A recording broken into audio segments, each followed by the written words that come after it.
நாளா போஸ் வெங்கட் அண்ணன் அவர் பேரு சொல்ல மாட்டேன்ட்டாரு அண்ணன் ஏங்குறாப்ல.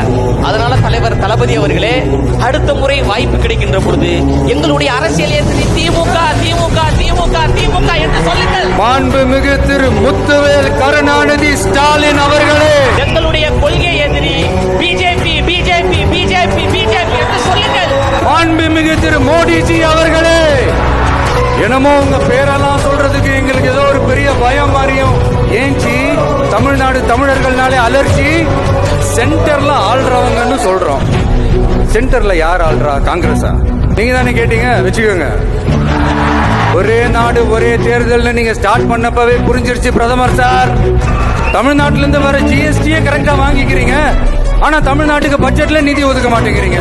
நீங்க படிக்கிற நம்ம பிள்ளைங்களோட படிப்புக்கு நிதி ஒதுக்க மாட்டேங்கிறீங்க, ஆனா மும்மொழி கொள்கையை திணிக்கிறீங்க.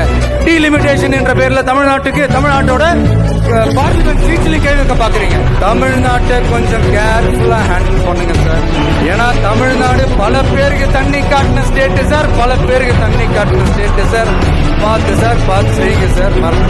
தினம் உங்களுடைய இந்த கொடுமைகளை அனுபவிச்சுட்டு இருக்கிற என்னுடைய சகோதரிகளான தமிழ்நாட்டு பெண்கள் தான் உங்களுடைய அரசியலுக்கு ஒரு முடிவு கட்ட போறாங்க, உங்களுடைய ஆட்சிக்கு ஒரு முடிவு கட்ட போறாங்க, உங்களுடைய இந்த அரசியல் வாழ்க்கைக்கு ஒரு முடிவு கட்ட போறாங்க.